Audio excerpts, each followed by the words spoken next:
عبداللہ بن مسعود رضی اللہ عنہ سے مروی ہے کہ رسول اللہ نے فرمایا، جنت میں آخر میں داخل ہونے والا جو شخص ہوگا اوئبے وہ اٹھ کر چلنے لگے گا، اوئبے وہ منہ کے بل گرے گا، اوئبے اسے آگ لپیٹ لے گی، پھر جب وہ آگ سے نول آئے گا تو اس کی طرف دوڑے گا اور وہی گا، بابرو ہے وہ ذات جس نے مجھے تم سے نجات دی، اللہ تعالیٰ نے مجھے ایسی چیز نعمت عطا کی ہے جو اول و آخر کسی کو نہیں دی ہوگی۔ اس کے لیے ایک درخت دکھائی دے گا، وہ اوہی گا، اے میرے رب، مجھے اس درخت کے نزدو کر دے، میں اس کا سایہ حاصل کر سوی اور اس کے پانی میں سے چند گھونٹ پی لوں۔ اللہ عز و جل فرمائے گا، اے ابن آدم، ممکن ہے میں تمہارا یہ مطالبہ پورا کر دوں تو تم اس کے علاوہ کسی اور چیز کا مطالبہ کر دو۔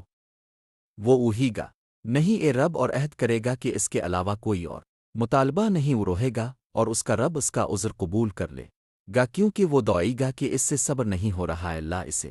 اس درخت کے قریب کر دے گا، وہ اس کا سایہ حاصل کرے گا اور اس کا پانی پیے گا، پھر اسے ایک دوسرا درخت دکھائی دے گا جو اس سے بھی بہتر ہوگا، وہ وہی گا۔